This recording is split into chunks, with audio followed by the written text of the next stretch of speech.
What's up, everybody? Welcome to another exciting episode of Full Circle. I'm your host, as always, Harmon Jr. Please feel free to find me at Harmon Jr. on all your favorite social media. As always, if you were here last week, you already know it's 25th anniversary of Pokemon this month. Poke Spectacular. I got the Pikachu on today, showing off my guns. You know, last week we had a great guest with Brian Shea, and we're keeping it running. I got a new Pokemon Master this week. You know, he's Cameron. You know what I'm saying? If you're from the 90s, you know who Cameron is. But nah, he's just Cam. My homie Cam. But today he's Poké Master Cam to join us on this Poke Spectacular month. Please, Cam, for those who don't know you, who are you and what do you do and what makes you a Pokemon Master? Yeah, man. I'm currently like on a sabbatical of sorts, with my wedding coming up, but I write for DualShockers.com. I stream on Twitch, and I'm a current ongoing host for IGN Unlocked, which is IGN's Xbox podcast, which is really, really cool. And I'm a Pokemon master because first off, Pokemon Crystal specifically is my second favorite game of all time, and I see that game as the reason why I am so enthralled with video games as I am today. It is the reason why I love video games, and Pokemon is a very important franchise to me. Like, I know that most people associate Nintendo with Zelda or Mario, but I associate Nintendo. When I think Nintendo, I think Pokemon. Pokemon is Nintendo to me, and there's just I just have an ongoing history of loving Pokemon. All right, that's what's up. You know, for my true fans listener, this is not Cam's first time on the show, but he's back, because I had to scour the internet, the webs, the gaming industry for the best Pokemon Masters, and he made that list quite easily. But we're gonna get into that a little bit later. But to continue this fantastic month of celebration, we're gonna be talking about what mechanics are needed to make the ultimate Pokemon game. Whether we see that in Gen 9 or in some other game that comes before that, we don't know. We're going to talk about that. Before then, though, because Cam already said what his is, but, I'm going to say mine's later and why Cam is wrong. But we're going to talk about what is definitively the best Pokemon game in the Mainline series. Sorry, people, no XD, no Gale of Darkness, no Stadium, no Snap. Those are all great games in their own right, but we're talking specifically the Mainline games. But before all that, me and my friend here, we're people that got a little melanin in our skin, and we're going to talk about the history of our black brethren and the Pokemon games. And Cam, before we get into this, I want to ask you: do we count Brock? Is Brock black? Are we gonna give him? If we're gonna give him a pass, we know he's. I never considered him black. No. Because if you even if you even look at his dad and his siblings, he's obviously not black. It was weird in the lexicon of the internet. You have characters like Piccolo that people are like, oh, they gave him the black card. He's green and in the Namekian and not even human. But I remember people were always like Brock, and I'm like, Brock is dark. But like you, I've never seen Brock. I was speaking about this actually yesterday on Twitter, but I consider Knuckles a black character from Sonic. Bro, yes. I think I saw your tweet. Yes, 100% yes. And the reason, because I first played, I don't want to get too long on the top, but my first Sonic game was Sonic Adventure 2, and it just happens to be the best Sonic game. But when you get the intro of Unknown the MC, which is the theme of Knuckles, and then Pumpkin Hill's track and stuff like that, you get this vibe that he is a black character. It's so cool. So I've always just seen him in that light since, which is why I got a big ass Knuckles over there. He's my favorite Sonic character. So, but yeah. When you're introduced, since Sonic Adventure 2 was your first Sonic game, and the first thing you hear about this character is knock knock, it's Nuckshaw. I mean, that kind of sets the tone for the rest of the game. It's so good. Oh, Oh man, but yes, Knuckles is definitely. And real quick, when you get all the gear, like the air necklace and the glasses Oh that let you yeah, see the human thing, and I'm like, okay, so y'all put like some basically brass knuckles, gave him yeah. some cool Moji shades, a chain. I'm like, okay. If you haven't seen people, go Google Knuckles Sonic Adventure 2 with all his power ups, you'll see it. He's Yeah. got the baddie in the game. You know what I'm? Oh man, you know what? Enough of that. You know what? So Long story cool. short, Brock is not black, but Knuckles definitely,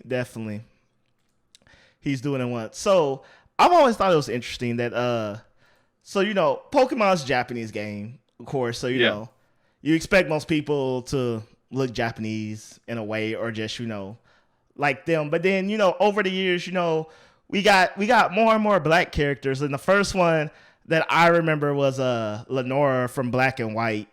She had that that boss lady vibe, museum director. I was like, okay, Yeah. running stuff. And then we got the sexy Olivia from Sun and Moon, the Kahuna and stuff. Then we had Iris, back in Black and White too. And I remember thinking, because she was like a jungle girl, and I was like, I don't know how I feel about this.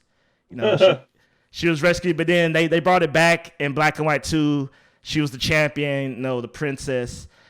And then I just want to talk about this real quick. Cam, how did you feel when they revealed Nessa for the first time? Because I still remember, but how did you feel when you first saw that trailer and her walk out? Uh, I mean, like, here's the thing. Like, she, I mean, well, I don't know what you want me to say because I'm just like, I mean, okay, yeah. I mean, like, she's like, I mean, she's a good looking, like, black woman. Like, she's more of like a our age, woman that's like that's a gym leader, and and I mean, first off, she's a water gym leader, which was really cool because I like water is my favorite type of Pokemon, so that was cool. But yeah, like I think Nessa's really cool, and I definitely think that, like, because at least for me, like, not a whole lot of the gym leaders in recent generations were super memorable for me, but like Nessa is the first one. And granted, like, it was due to a whole lot of marketing as well behind her, I feel like. But Nessa is definitely like a gym leader I'm never going to forget, if that makes sense. So Most definitely. One of the things that always surprised me about Nessa, and that honestly I felt, okay, so when it comes to black characters in games, they usually fit a role. You got like your Barretts that tough, rough, your Coles, and and for lack of a better term, when it comes to black women, they're usually loud and angry for whatever reason.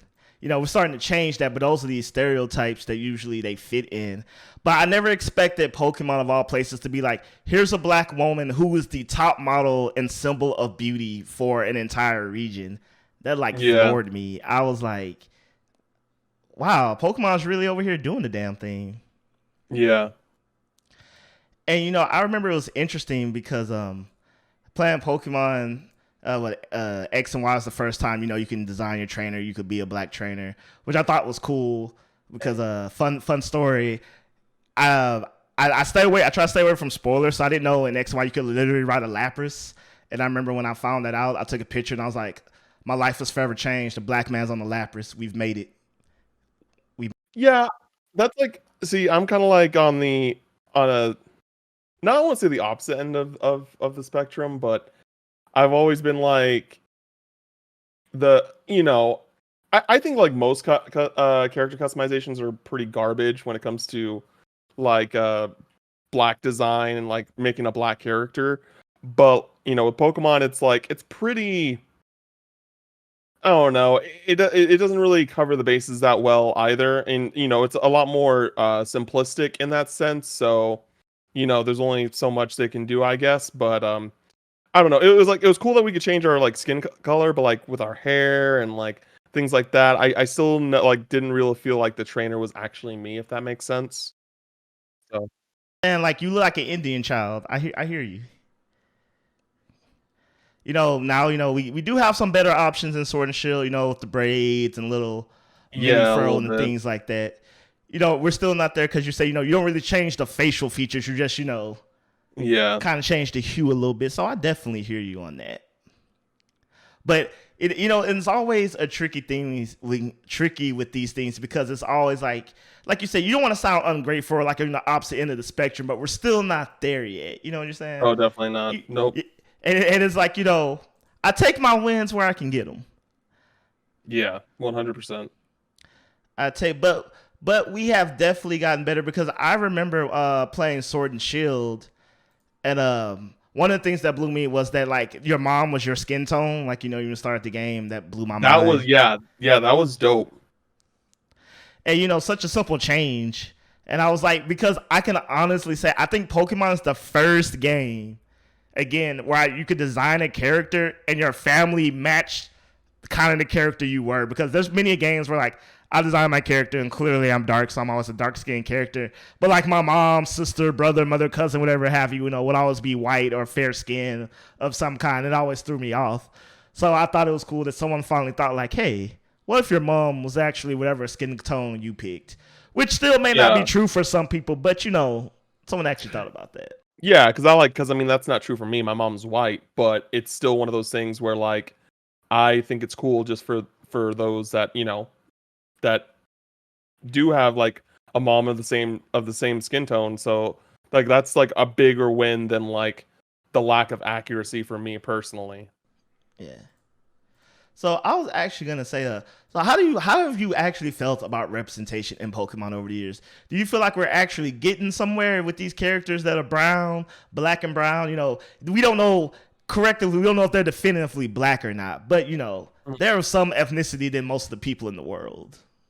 Yeah, I mean it's definitely gotten better over time. I mean like there's there's definitely some ambiguity on like we were talking about earlier, like on what Brock's race is, like what you consider Brock's race to be.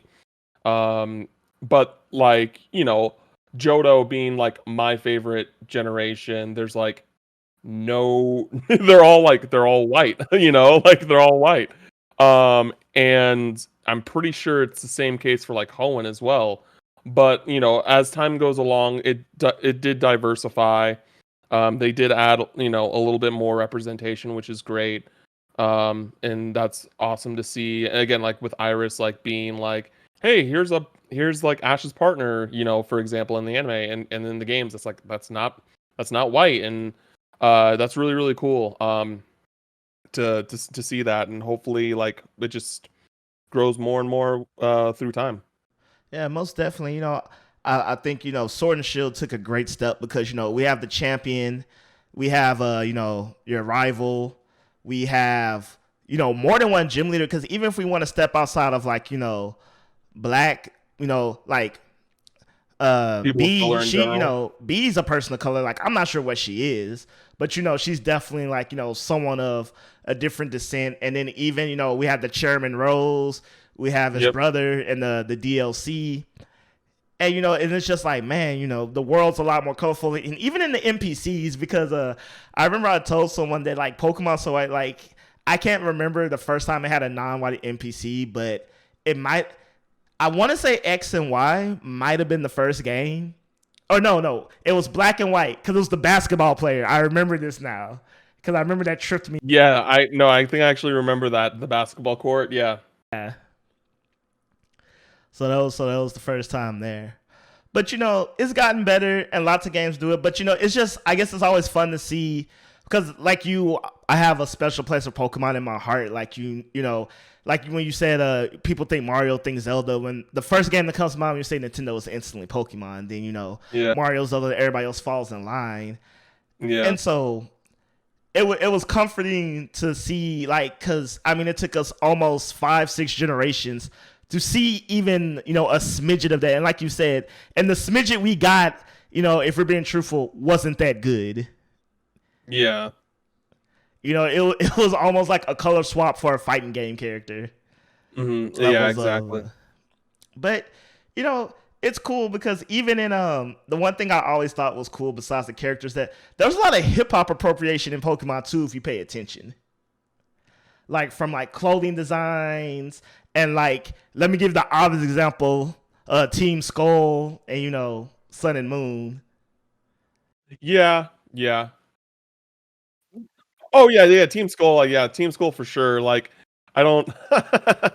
It's a little funny, but like, yeah, Team Skull does do that. I mean, like, a lot of people really like Team Skull though. Like, I remember that there were like when Sun and Moon specifically came out. Like, I feel like the most hype that kind of like how the hype that Nessa got from Sword and Shield, like Team Skull got from Sun and Moon. So it's cool. Yeah, I mean, I'm not gonna lie. I remember there was a PAX. It was either East or West, right after the Sun and Moon it came out, and there was like a group of like maybe 6, 7 people, and they were all Team Skull Grunts, and they had the hip hop walk thing, and they were just walking around the con, just what are you looking at, doing the thing, and it was very well coordinated. Let me just say that. They were all in the role play. They were all into the role play. They had it down, and like it wasn't like a mocking hip hop walk. Like they legit like had like they're bumping like some Biggie in their headphones type of walk. It was very believable, and I was like, I don't know if y'all practiced this or y'all just all had some good natural rhythm to begin with. But kudos to that group there. It's great. All right, so we've talked about the advancements, in Pokemon, but like I said, we're going to talk about definitively what the best game is. And all right, I'm about to give you the floor. You said it was Crystal, the second generation. Why is that definitively the best Pokemon game there is? Because, people go disagree. But, I mean, it's a good choice, though. It's a good choice. I mean, like, here's the thing. It's at the end of the day, I think, like, part of it is subjective. Like, if someone told me Crystal, I'd be like, awesome. If someone told me, like, Heart Gold, Soul Silver, I would also say awesome. For me, I just I prefer the retro art style, the art design. Like, that's just like, I don't think it's nostalgia. I just like the retroness of it, and I think that was like, it was when like Pokemon, like as Pokemon got bigger, like I would say specifically starting in like Gen 6 and X and Y, like Pokemon just got there's like just too much to a Pokemon game where I just like liked the tight contained experience that I would say specifically the first 3 generations have, and then it kind of got a little bit wider as things went along. But I think like 6 was like the first game where I was just like, there's just like too much going on. And I think that I think Johto was just straight up the best region. I think that like the architecture, I think that just like the moment to moment stuff that you do in that game is very memorable. Like dealing with the sick Ampharos, the bug catching contests, the ice cave, like there's just the Lake of Rage, like there's just so many memorable things about exploring through Johto, Sprout Tower. The music is top tier, like there's top tier in my opinion, like one of the best video game soundtracks ever. um I love the Pokemon. I think it has the best set of starters. Totodile is my boy. I think it has like the best, like the cool, at the very least, the coolest legendaries. Entei is my favorite Pokemon ever. I think Suicune's also really, really cool. Um, I think Silver is the best rival in the series. There's just like, I could just go on and on about like the features, like there's like the pre-evolution Pokemon. There's the egg hatching, the daycare system, breeding, the night and day system, like just so many cool things that I just feel like it's a timeless game. I think it's one of the best just JRPGs ever made. I think there's an argument that it is the best JRPG ever made. Is that a hot take? I feel like I think with the Final Fantasies, the Kingdom Hearts, the Persona peoples of the world, they might take that as a hot take. I don't know. I think that if any person that was big into JRPGs made a like top, let's say 25 list, I don't think like Pokemon Crystal will be missing on any of those lists. I don't know. I definitely think it's like just an iconic game that is just like, I don't know. There's really, I just can't think of any flaws with Pokemon Crystal or just the Johto games in general. I'm trying to think about what else, but man, like I absolutely adore Pokemon Crystal, and yeah, that's all I really have to say. It's just incredible. Hey, the funny thing about what you say is my top pick before I get into it, it's only my top pick because I feel like it took what made Gold and Silver great. And it was the first Pokemon game since then to trying to basically use that same formula, but then take it a step further, just, in the region. And to echo what you're saying, I mean, I love the game too because it's probably my second favorite Pokemon game story. Because a lot of Pokemon game stories aren't memorable in the sense that, there's an evil team. They're trying to do evil stuff. It involves the legendary. And outside of that, it's business as usual. But the thing about the Johto region, it feels alive and connected. Like you said, with the Ampharos, with the places you meet. Like, things are happening. Things are constantly happening. What you do, in Ekritique affects what happens in Mahogany. What happened in Azalea Town, ties back into the Lake of Rage, et cetera, et cetera, et cetera, et cetera. The region. And then, one of the coolest things is that as you progress in the game, you go to Goldenrod City several times for various reasons, even if you're just passing through. And you see, more and more Team Rocket members appear. Like it's one, then it's two, then it's a dozen. And then, they take over the radio station. And so good. Yeah, very few Pokemon games feel that alive in the sense, you go to a town, either A, nothing there is happening of importance, besides go battle the gym leader. Or B, there's a story event, a slight story event, which is usually just battle Joe A, and then that's it, you go about your merry way. So I really enjoyed the fact that, you had to revisit towns and stuff. And in its essence, I guess you're right, that definitely makes it feel like the JRPG element. Then, you have the whole, you go to Kanto, it's 2 years later, you get to see the world change. That guy in Vermilion never built his tower because he ran out of money. For some reason, that blew my mind as a child. That guy never built his building. He's just still there. Yeah, and then Koga's not the gym leader anymore because he's a part of the Elite Four now, and then his daughter's now the gym leader, and so the gyms are different. Like, it's so good. It's so good. Man. But yeah, I think that may be a spicy take. But now that I'm thinking about it, even though it's spicy, I feel like most people will be like, nah. But I think it'll be one of those, if they sat down and thought about it, I can probably see, if we're talking top 25, definitely on the list. Because what would either happen is either A, just Gold and Silver's on the list, or it might do generically Pokemon, They might pull one of those stunts.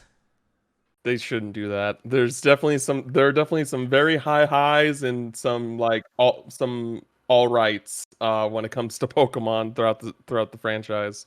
So, all right, my favorite game is, I already know how you feel about this, but I already know what you're gonna say. I know what you're gonna say. Go ahead. Black 2 and White 2, I think, is the height of the mainline series. And it's almost cheating because I really feel like I can only say Black 2 and White 2 because you also have to keep in conjunction Black and White before you go into them. But it also, I mean, for Gold and Silver to be so good, you kind of need, Kanto to happen.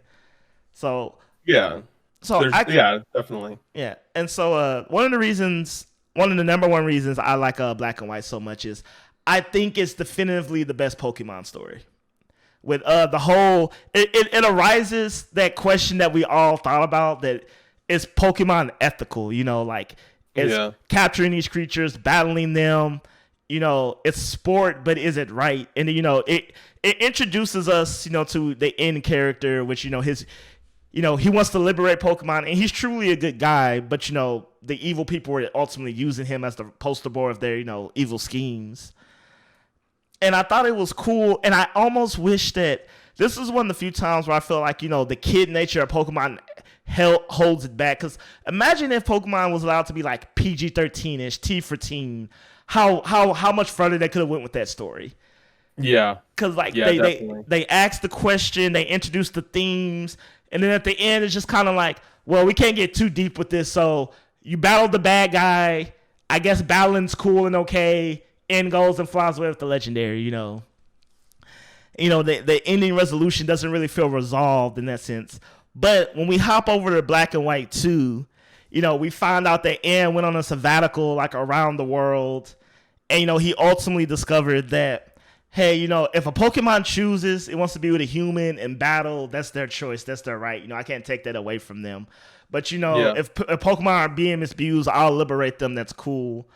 But before we begin all that, let's back up. The style in Black and White 2 is amazing. Like, they got the shorts, the Nike socks and sandals. I was with it from day one when I saw that. And similar to Gold and Silver, you get to see the world, I think it's 2 or 3 years later, how, some people have become gym leaders. Some gym leaders have stepped down. The world has changed. And I mean, yes, that's completely what you saw, in Crystal. But you see it here, and, the story's bigger and bolder. And, like, I just love that. And, okay, so the Gen 5 Pokemon, I understand. There's a Pokemon that is literal trash. They're garbage. They're garbage. He is not even Trubbish and Garbodor. Here's the thing. I agree with you that Black and White 2 are fantastic games. Because I remember playing Black and White, and I was just like, this is by far the worst Pokemon game I've ever played. I was so disappointed. I had such a bad taste in my mouth after I was done with it. And then my buddy, who's even a bigger Pokemon fan than I am, it's literally his favorite. It's like Kingdom Hearts for him, basically. And he said, I know you didn't like Black and White, but I'm telling you, you gotta give Black and White 2 a shot. And eventually I caved and did it, and I was just like, you were right. This game is phenomenal. It definitely fixes a lot of the issues that I had with the first game. The story is legitimately fantastic.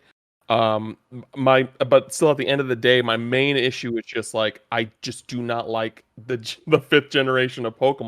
There's very few Pokemon that I genuinely like, because for me, it's not about are they good and competitive? It's just it's literally just their designs. It's the designs that attract me to a generation of Pokemon, and just 5th gen, despite Garbodor and Trubbish and stuff like that, just across the board for the most part, there was it was hard building a team of 6 Unova Pokemon that I was just I like all of these Pokemon. I can feel that. So I have a love-hate relationship with the Gen 5 Pokemon specifically. One, I think, is the worst set of starters in all the games. I can. Oh, yeah. If you have me to rank 100%. The starters, to Pig or Emboar ultimately, everyone was just retire this firefighting thing, stop it. And Game Freak was like, nah. Every fire starter will be a firefighting Pokemon. Emboar design was stupid. It doesn't even look like it should be whatever. Snivy, I'm just eh. I like Snivy. If I had to play Black or a Unova game again, I would pick Snivy as my starter, just because the very least you're still turning into a cool kind of what's the right word? I don't want to say gracious, but just a very beautiful looking snake. I'm that's cool. I'm cool with that. And but here's my thing about Ocelot. It's okay, Ocelot's cute. Look, it's got a little clam on his belly. Then you get Dewott, and it's okay, it's like a little ninja thing. And then you get Samawat, and it's you're a horse, quadruped thingy with a And then I remember when I saw the animation in the anime, and I was oh, you pull out the swords from your side, and you can stand up, but you never do that in the game. But even if you do stand up, that will look weird. I don't know what you're supposed to be. Yeah, it's really weird. And then but okay, here's the thing. A lot of Gen 5 Pokemon are excellent competitive battling. Excellent. Yeah. And I know that doesn't appeal to everyone. But okay, when we look at it, okay, here's some Gen 5 Pokemon who I still rock to this day. Okay, so you can't tell me, okay, we're gonna do yes or no cool. And we're just going to see if me and you just can't. We're just on different wavelengths. Volcarona, cool. Yes or no cool? Volcarona's fine. When it comes to legendaries, definitely lower tier.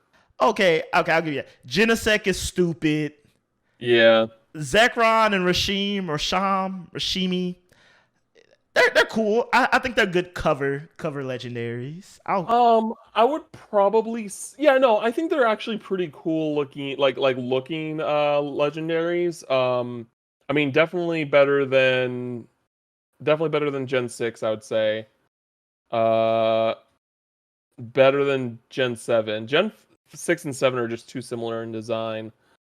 Same, yeah, I'd probably say that they're like there hasn't been a better duo since them, I would say. I can rock with that. Okay, I hate Landorus for competitive reasons, so I can't I don't know if his design is even cool or not. It just pisses me off looking at it for No, yeah, competitive reasons. Okay, but here's one of my favorite Pokemon of all time, Min Shao, the fighting Pokemon. Nin Shao? Min Shao. It's the white thing with Nin. Oh yeah, yeah, I know what you're talking about. Yeah, no, see, I really liked Archeops, the fossil Pokemon. I love the flying rock. Yes, okay, middle ground. There we Yeah, go. no, yeah, Archeops is my favorite Unova Pokemon. Like, I remember like I got him and the fall was like I got Archon. I'm like, Archon's cool. Okay, like dinosaur rock thing, and then like you evolved into Archeops. I'm like, okay, cool. And I will also say, I think that like maybe after Pidgeot, I think Braviary is probably like my favorite, like like the like the Pidgeot, the Pidgey of like a generation. I really like Braviary. Braviary looks cool. All right, So cool. See, we're coming around. See, we got yeah, we got other contenders. Like, see, we got Exadrill. Exadrill came from Gen 5. it's all right. He's all right. Yeah, okay. What about Scolipede? Scolipede is one of my favorite bug type Pokemon. Scolipede. See, I'm not a big bug person, so Scolipede. I mean, I like Draxion more. I would say. I mean, he's not bug per se, but he's like a scorpion. Like. All right, we're not gonna go through the whole list of Gen 5 Pokemon, but here are two definitive Gen 5 Pokemon that I'm like, we gotta thank Gen 5 for. I don't care what no one says. Chandelure. Yes, he's a Chandelier. Oh, Channel. Oh yeah. Yeah, see, okay, yeah, see, we're cool. And then final one. Yeah, I like Chandelure. Zoroark, the dark fox Yeah. looking, Yeah. See, Yeah. all right, see, Gen 5 gave us some good stuff. But yes, I will agree. Like, in terms of just new Pokemon, we did get Vanillux. That's kind of sketch. We got Ranunculus and Gothlet. Wasn't really full fan of that. I like Golurk. Golurk's cool. The Ghost Ground. Yeah, I like him. Yeah, I heard he was inspired by the Iron Giant. I don't know if that's true, but I heard it and I always assumed it to be true because he looked. I mean, that makes sense. I like Victini. I like Keldeo. Those are cool. Like, Victini's like just a cute little legendary Pokemon. Kind of reminds me of Celebi and like Jirachi. Yeah. Again, like there's definitely some solid Unova Pokemon, but I think that just like as a collective compared to at least any generation leading up to it, I was just like, these are not good. I mean, certain gens after as well are like, relatively hit or miss, but yeah. All right, excluding Johto from this, Yeah. where would you say the design peaked? What generation? One is also acceptable, but since Crystal No. we'll exclude that from the conversation. I would probably say it peaked. Oh man, I don't. Well, maybe It's peak's not the definitely- best word. Just It's probably the it's def- best collection of mons to that region. Ooh. I know it's a tough one. I mean, I would probably. I don't know. It's definitely it's tough. It's between. It's between Sinnoh and Hoenn because like Hoenn like has some really great design Pokemon, and then but Sinnoh has some cool ones too. I'd probably say peak. I'd have to say Hoenn. So, But Sinnoh is still good. I'm actually in 100% agree with you. I would also say it's between Sinnoh and Hoenn, and the only reason I would give it to Hoenn over Sinnoh is that I just like Hoenn starters better. I wasn't the biggest fan of Sinnoh starters, but I will say that the evolutions that they added to establish Pokemon were pretty legit. Like, I enjoyed that. And I think Cynthia is definitely top tier champion material. Like, I think to this day, she may be the only champion that legit gave me a challenge. Yeah, I think she's definitely the most like I think she's like, I think any Pokemon fan can agree that she is like the most challenging champion. I mean, I still like love fighting Lance, in Crystal, and then you fight Blue, and there's definitely but like those are just more. I would say like fighting Blue is just more of like a nostalgic thing, but like I really did like fighting Lance because he was just kind of like this mysterious figure the whole time, and then you just like find out like, oh shit, he's a champion. So that was cool. We're not counting Red. Red does not count. um, yeah, exactly. But yeah, Cynthia's great, and I like Steven too, because that Cradley, man, that Cradley's a pain in the butt if you don't have an answer to that. Yeah, man. Now that I'm thinking about it, I will honestly say, like, if we're talking about regions, like as if they were real places, I would say Hoenn is probably Sinnoh is probably the best put together region, with Johto a close second. Oh no, dude, Johto is like the art. Like, here's the thing with Johto. Like, Johto is the one game I always go to. Like than any game. Like I don't think about this in any other game. When I think about Johto, I think about the architecture. I specifically am like I mentioned to people like the architecture in that game is fantastic. Like, man, I would love. I mean, granted, it's very like, feudal Japan, like, the Sprout Tower and things like that. There are definitely like a lot of aspects of that in Johto, but that's also because like I really want to go to Japan. Like, once COVID's over and everything, and we can travel and everything's safe, like for our honeymoon, Sally and I were going to Japan, and like so for me, it's just like there's just so much of that Japanese culture in Johto that I just like. Oh man, it's so good, and I just like I think about like I would love a like map of Johto, like and or something like that to frame. I All right, love man. Johto. Let me know when your wedding date is, man. I think I have a good wedding gift for you coming your way. Oh, okay, I'll let you know. But you were correct. But I guess here's the thing. Like, if you look at Kanto, like, if you like Google the regions, you look at them, like they have like the actual map, and then like the Pokemon always releases like a real world map, quote unquote. Yeah. And I guess Sinnoh to me was the first time I looked at a map and was like, man, this looks like a real place, like geographically, where how Snow Peak is at the top, Okay. Snow, Okay. and then That makes sense. Yeah. with the mountain split in the middle, and then when I play that game, it's like it's odd, it's oddly weird, because I always imagine like if they remake Gen 4 Sword and Shield style more accurately, like the DLC with the Crown Tundra, where the towns and the routes are seamless, and the way they did that, I feel like Sinnoh will be the perfect spot, because it's literally built like a real world place. Most of the Pokemon maps are nonsensical. As much as I love Black and White, no real. It's a hexagon. Yeah, it's a hexagon. Like, there's a weird New York at the bottom, right above a desert. That's right above a lush jungle. That's like to the left. Yeah. Like the map makes no sense. Like, logically. Yeah. And, I get the four bridges, or like the bridges to Queens and Harlem and stuff. But it's funny because like people that like I know outside of you that like stan Unova say like the hexagon map design is so good. I'm like, what? How is that good? It doesn't make any sense. Trash. I can ultimately admit that, but in its defense, very few Pokemon maps are not trash. Johto makes sense. Kanto doesn't, because you gotta think you really got a bicycle route that's like half the continent. Yeah. Yeah. Johto homeschool too. Yeah. Hoenn is cool. Like, it definitely does like the crap. We needed a desert. Here's a desert. Yeah. Type of thing. Definitely. And then we all know that like you got like half the map is the ocean. And stuff like that, which is also will be weird. It's I always hope it's weird that you spend more time in the water in Hoenn than you do in Alola. Yeah.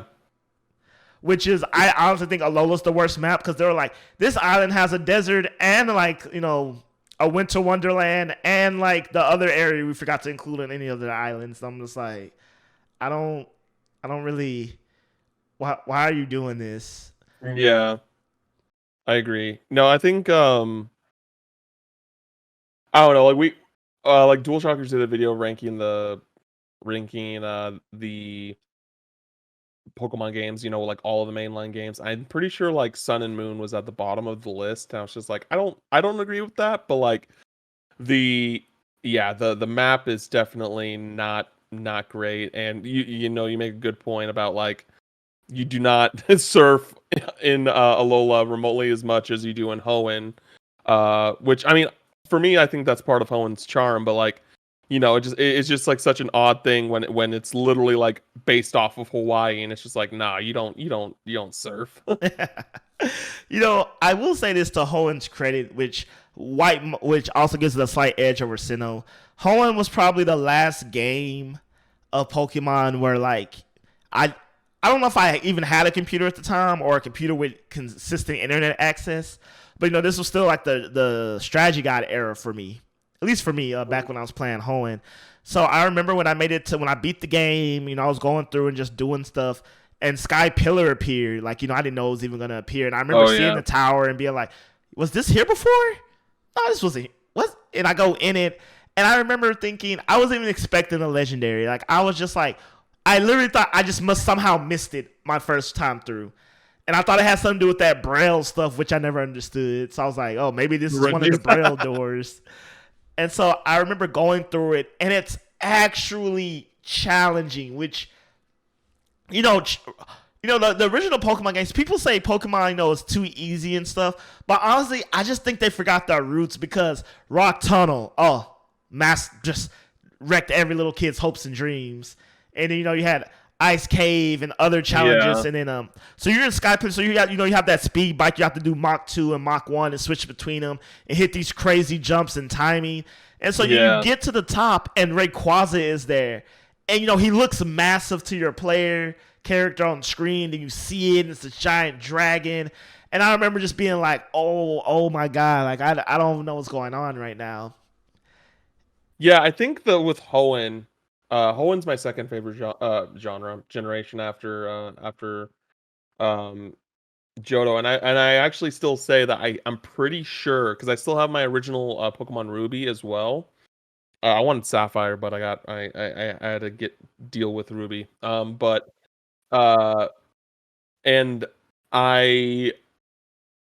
I think I actually put more hours into Hoenn than I did Johto, despite Johto being my favorite, and that was just because like I just had more time. Like, Pokemon Crystal just came at that time where it's just like a little bit too late. And then by the time I was done with Crystal, like Ruby came out, and then like I was super into Hoenn as well. But I had more time to play it because I was just like a little bit older. But with that being said, like I think that Hoenn is like the last generation where I truly felt like a sense of adventure when I played through Pokemon. Like I still love Pokemon, but like from Sinnoh to now, like it kind of just feels like just going with the motions of things for the most part. And part of that is just like, the Pokemon games have gotten easier through time, kind of like we were saying. Like I think like the first 3 generations and Sinnoh actually. I think Sinnoh like definitely has its challenges as well, but it just like, over time it's gotten a little easier, especially like X and Y. X and Y is incredibly easy. And Sword and Shield didn't have much of a challenge either. That I don't know. I just feel like I still love Pokemon because I like to see what's new, but like I just don't get I just don't get the sense of like a real adventure where I don't know what to expect as I go along. I definitely feel that, and that's a good way to say when I'm not even talking about Gen 9 per se when I ask you this. Just whatever, it could be Gen 10, it could just be just some arbitrary Pokemon game in the future. What does the ultimate Pokemon game look like for you besides Crystal? Like Game Freak came to you and they said, Cam, you know what? We want a voice of the people. We heard you on Full Circle Podcast. We heard you were the dopest Pokemon master to ever Pokemon. help us make this game. Like, what would that game look like to you? What would it be? What form would it take? I mean, I could see two things that would be really cool. I could see one game being just like, hey, you start in Kanto and you go through all the regions. You know, you do everything, and you call like Pokemon Prism. That's like what me and my friend would always call like that was what we would call the Pokemon game where you got to go to all the regions and do everything in one game. We call it Pokemon Prism. And but another thing that I just thought off the top of my head that I think would be cool is like because I do think that like Heart Gold and Soul Silver did a lot of really cool things as a remake and making it feel like not only is it a remake, but we've implemented the things of like Gens 3 and 4 to make it feel like an evolution as well. So like, you know, once you go to Kanto, you run into Steve and like he like gives you a Hoenn starter and things like that where like I think it would be really cool if there was a Kanto remake that's kind of in the same vein where it is, you know, it is in Kanto, but like you do, you know, like all the Pokemon from like all the generations are like, you know, now like, you know, they're in Kanto. Like you can like basically you can run into any Pokemon for the most part, and you could you like run into like the characters from games of old and like see how they've progressed through time and things like that and just kind of see like as a sequel, you know, it's like a remake but it's a sequel, it's an evolution of like how far the series has come, if that makes sense, like kind of like a compilation of everything. And I think that, you know, I know like a lot of people are like tired of Kanto, to like trust me, like to a certain degree I am too. But I think that like Kanto is the place where that would make the most sense for something like that. Um, and I think that would be a really cool idea if it was a very like story, like universe heavy remake of Kanto. Dope. Was that both your ideas? Those were both my ideas. Yeah. Okay, cool. You know, I'm gonna say this, and I know this is not the this is not the popular opinion, but if they do remake Johto in a Go style, I really want the Go mechanics out of it. Like I love Let's Go Eevee, Let's Go Pikachu, but I really hate the Go capture mechanics and like the leveling up. I'm like I would keep the art style. That's cool. I keep everything they did. I'm sorry, I would just still keep the battling and catching. You know, of course, new mechanics like I would still want a more traditional catching and battle experience. The battle experience is the same. It's just the catching and the leveling up and like that part of it. I just didn't like it. That's just me though. Listen, I'm, you know, you're like, you know, I get you. I'm like, I get you, and and I'm never gonna complain about a Johto remake happening again, despite like Heart Gold, Soul Silver being basically perfect. But I will also say that like, I wouldn't mind it being just Let's Go, Johto, simply because, and you know, this might be an unpopular opinion, but I think that like Pokemon's switch to 3D was more or less a mistake. I think that Pokemon works a lot better in the 2D aspects that it had throughout the first 5 generations. And like when I because and I will say like wholeheartedly that when X and Y like was announced and they were going 3D, I was like super excited. I was like super about it. Like I was in full support. But then like in the past years of like kind of reflection, it's just not the same for me. Like Sword and Shield is cool. Like I like it's cool that like, you know, Pokemon will just like pop out in the grass now. There are definitely some things I do like about 3D Pokemon, but I don't know. I think as a whole, I kind of wish that they went back to the 2D. So when I think about like, you know, whether Let's Go Johto or this Johto, if a Johto remake happens that it is like Let's Go Johto, I honestly would be okay with it because I at the very least, you know, I like as a big Johto fan, I can at least say that like I'm lucky enough to say that like if I'm not about this, I still have Heart Gold and Soul Silver to go back to. You know what I mean? But for those that are more into Sinnoh and Unova, then that's like not as easy of a thing to deal with. So, but I get you. Like, I definitely don't like the Go mechanics. I think they're cool. I think they're fun. I like the Pokeball. Plus, I never finished Let's Go Pikachu and Eevee. I got the Switch for it. Like, I got the theme Switch because I like that. Yes, I needed it. But I think that I just haven't gotten to finish it. Like, I will, but I just haven't yet. But I have played through Sword and Shield and everything like that. But like, Let's Go is the one, like, if you consider mainline Pokemon game, that I haven't played. And oh well, I agree. Just short and simple. I agree with more or less whatever what you just said.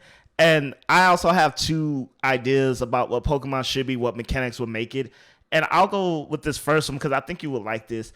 I wouldn't say that I would think the switch to 3D was necessarily a mistake, but I definitely know where you're coming from. Because with that said, I felt like the next Pokemon game, if they did this, or maybe, if they just experimented with it, should be not exactly 100% in this style, but the remake of Link's Awakening, like a 2.5D, even a Yeah, diorama style, if you will. I feel like that would be yeah, best. That's where Pokemon could shine the most. Like, that'd be cool. like I would be interested in seeing that. yeah. And again, I'm not saying that it has to look just like Link's Awakening, but something in that vein. Many games have done this. 2.5D is this dub style. Like a Crash Bandicoot's in that style. And stuff. Clearly it wouldn't be like a running scrolling type game, but I really feel like they could do something well in that because okay, after playing X and Y, Sun and Moon, and Sword and Shield, one of the things that bothers me on a fundamental level as a gamer are like the walking and model mechanics of Pokemon. It looks okay. Sword and Shield has gotten better, but definitely in X and Y, and somehow it got worse in Sun and Moon.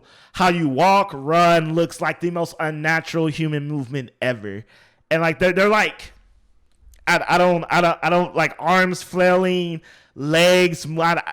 It's like an alien who's trying to like mock a human. Like, yeah, this is how they walk. And so I think a Pokemon game that's in 2.5D, and maybe at times like even like switch certain areas may switch into like a 3D environment. Like if a city's like huge, even the 2D games have done this where Black and White, how it switches a perspective slightly, like when you're in Castilia, to give it a element of hugeness. So I'll be cool with like a 2.5D perspective switching, if you will. If I could think of a good game, think of like Metroid Other M. Like Yeah, it's technically a 2D game that kind of tricks you into thinking that's probably 3D, but it's really not. And I yeah, think that's where Pokemon would really, really, really, really shine. And I would love to see a game like that mechanic wise. And then, of course, in that game, I would want to see the return of like a challenging structure. And even if that has to come in with normal, easy, hard, like I mhm, would I would gladly put it on hard. And every battle is a chess match of tactics, boosting, status effects. Really knowing your type advantages. That'd be cool. But I don't think that would even have to go that far. Just do stuff you already did. Maybe the challenge comes in the environmental puzzles. The Elite Four being really hard, even if that's just because they're level 80 from the get go, and the secrets being, of course, people are gonna always look it up, but I can still have that satisfaction of okay, it is really hard to acquire this, not something stupidly insane that's like spin around 3 times, knock because to catch the Regis and Hoenn, I thought that was a little too much. Like I don't know how in the world I'm supposed to figure that out. yeah. No, that was that was ridiculous. Back in Hoenn, like, yeah, but I agree with you. I agree to an extent because like I remember because when we were ranking these Pokemon games for Dual Shockers, I was talking about how again I said it earlier in this podcast, like X and Y was like a cakewalk, like it was stupid easy, like it was embarrassingly easy, and people said because that's the first game where the XP share goes across your party. It's not like oh you give it to a specific person and or Pokemon and they specifically get the shares. Like no, it goes across your entire party And then like someone told me, well, that's just basically playing easy mode. I'm like, no, if that's something that they give you in the game, especially when they don't give you difficulty options, I'm going to use the EXP share. Like, why would I not use the EXP share? You know, like they give it to you because you're supposed to use it. Like, what, you know what I mean? So like, it's like that is not a, you know, it was kind of like an excuse, like an excuse against that decision. I'm like, no, dude, like, like like you're telling me that you've never played a Pokemon game with EXP share on, like the first time you play through it?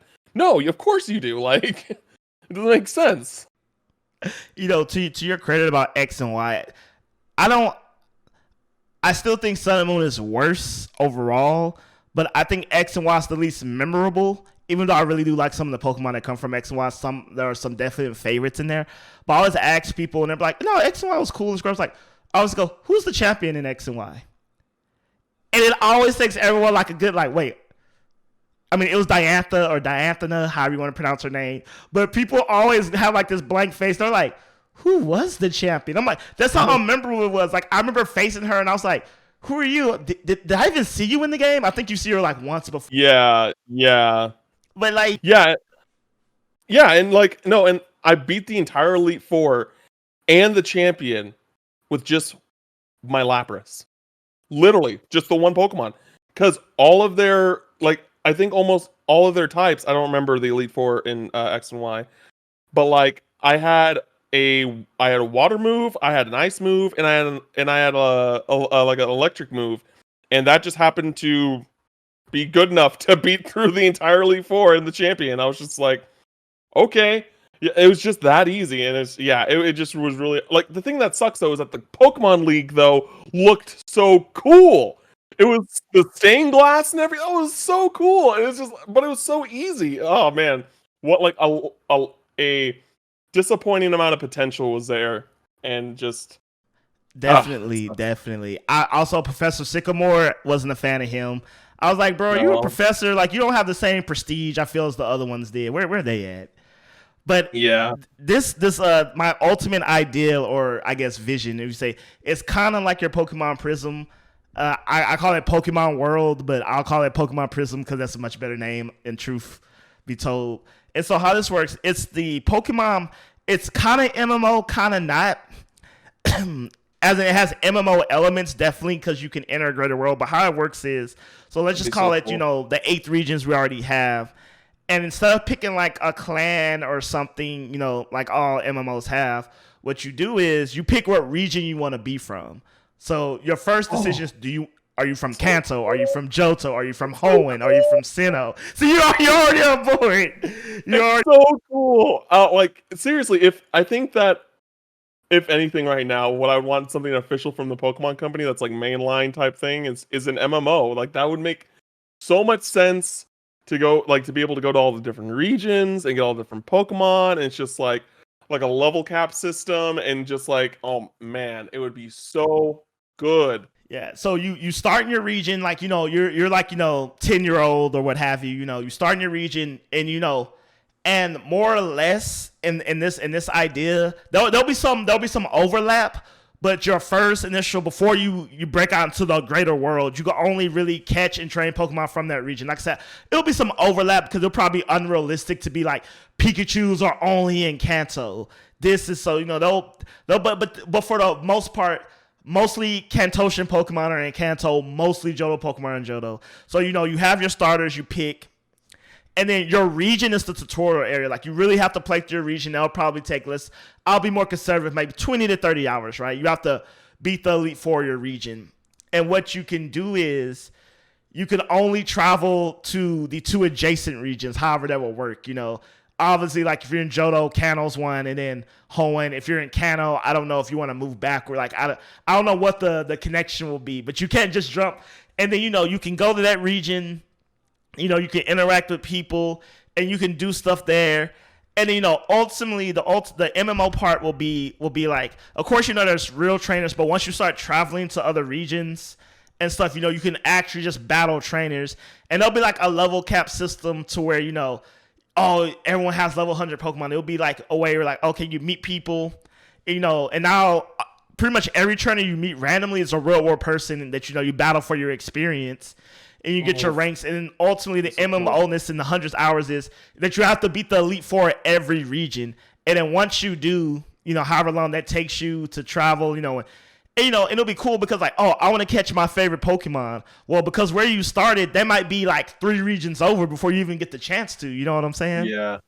Yeah. And then once you do that, the MM part, then there's here's a new story element. Once you attain the badge that you beat all the Elite Fours, there's this new region that's exclusive to this game and maybe in the other games that you can travel to where, the greatest trainers gather. And this is pretty much an exclusive, like an MMO area, only people. And then, there might be some story elements where, y'all have to battle the supreme champion or something like that.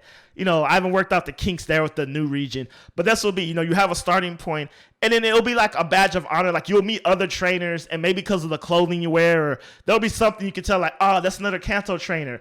Oh, they're from Johto. Or, oh, they're from here.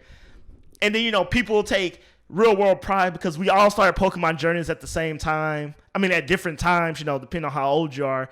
And different regions mean different things to certain people. And that way you can wear that in this MMO, like, this is my region because it's either where I started or it's my favorite or what have you. And then, you can see that in the Pokemon that they have because whatever region you're from, your team will probably mostly be comprised of that. Yeah. Of course, you'll find other stuff. And, and I think it'll just be cool because I always think about in Pokemon Go when people were like, oh, I'm Team Valor, I'm Mystic, I'm Instinct. People took real pride in that. So I was like, imagine being like I'm from Texas. And as most people know, if you met someone from Texas, that's a big deal. I'll travel the world and I'll tell someone I'm from Texas before I'll say, I'm American. So, and Pokemon Prism, if you will, people will be like, oh, where are you from? Like, oh, I'm from Kanto. Oh, I grew up in Johto or, what have you. And to me, that would be like the ultimate Pokemon MMO. And literally maybe the title for best RPG of all time. Maybe tied with Crystal. Yeah. I mean, no, all that sounds amazing. It's like literally just a dream that will never become reality, unfortunately. But yeah, man. I mean, probably not, but well, we can hope and wish. But a dream of mine was to have one of the greatest Pokemon masters I know on the show, and that came true. So why not? But that's probably all the time we got out of this week. So thank you again, Pokemon Master Cameron Hawkins. And real quick, where can the people find you, see all your work, everything you're up to in the world this day? Yeah, you can find me on Twitter at CamFinalMix, and I stream on Twitch, twitch.tv/CamFinalMix, Tuesday through Friday, 1 to 5 p.m. Pacific time. And I also, again, I am a current host on IGN Unlocked, IGN's Xbox podcast. And new episodes go up every Wednesday on YouTube and all your podcast services. Oh, cool. Doing big things. See, people, not only is a Pokemon Master, he is multi-talented. But thank you, everyone, for joining the show. If you don't like Pokemon, I'm sorry. We still got 2 more shows of just straight Pokemon goodness like we did today. We kept it in the reins this week. Last week we got out of control. So I appreciate y'all sticking around for that. But hey, if you like the show, you like the content, follow me at Harmon Jr. Follow the show at FC Podcast 23 on your social media choice. Like, share, subscribe, and there's a Patreon if you want to, give some cash money. You don't got to because like, share, subscribe is free $99. But hey, it's there if you want to. Just search Full Circle Productions. It was there. So I want to thank the Patrons, Gabriel Garcia, Baked Rice, Ryan Frazier. Y'all are amazing. And we're here every Wednesday, folks, at noon. Thank you for rocking with the Pokey Spectacular. And as always, have a great week and be blessed.